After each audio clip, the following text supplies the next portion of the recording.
Today, we look at the fourth chapter of Ruth to see how faith survives when every visible support has been stripped away. The story begins in the aftermath of total devastation.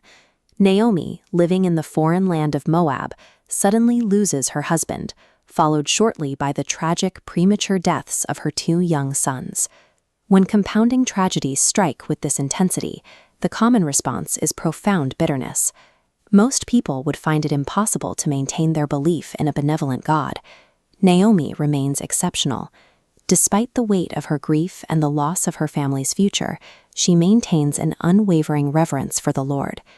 As the narrative transitions away from the desolation of Moab, Naomi begins the long, difficult journey back toward the hope of Bethlehem. In a profound display of selflessness, she urges her two widowed daughters-in-law to leave her. She wants them to rebuild their own lives in their homeland, rather than staying to serve her needs. But Ruth refuses to leave. Seeing this commitment, Naomi pivots from mourning to mentoring.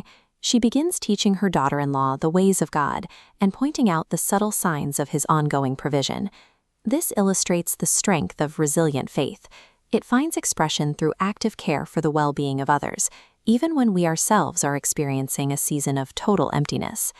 The kinsman-redeemer protocol passed responsibility for destitute widows outward to relatives based on proximity. A relative closer than Boaz holds first right to Naomi's land, but legally refuses. To relinquish this right, he removes his sandal before the elders. Legal systems alone could not save Naomi's family. Their survival required an individual willing to voluntarily absorb a massive personal cost that others had entirely rejected. That individual is Boaz. While he is often noted for his immense wealth, his defining characteristic in the text is an extraordinary capacity for compassion. This compassion drove a pivotal promise he made back in chapter 3. He swore a direct oath to Ruth, promising to personally fulfill those redeemer duties if the closer relative backed out. True to his word, Boaz officially purchases the land and marries Ruth, acting out of genuine care for his extended family. Boaz's earthly, legal intervention served as the direct physical manifestation of God's invisible grace and protection over Naomi and Ruth. The immediate, localized reward for their faithfulness is the birth of a son, Obed. This single event restores joy and a future to Naomi's life. But as this branching genealogical tree shows, Obed's birth is actually the starting point for a much larger divine legacy. Following this specific bloodline for the Obed, the generations cascade directly down to King David, ultimately reaching the lineage of Jesus Christ. This localized act of obedience in ancient field connected a destitute widow to the birth of a king and the lineage of the Savior. This leaves us with a primary theological takeaway. The Bible is an active book of promises from the Father to His children.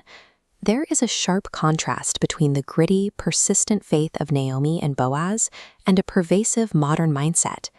Many believers settle into a Sunday Christian lifestyle that lacks the depth of consistent prayer or devotion. To access the grace already prepared for us, we must actively align our lives with the commandments and the path set before us.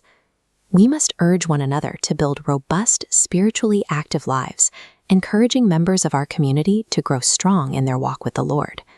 Generational blessings grow from a legacy of obedience, where faith pushes through adversity to reach toward the Father's promise.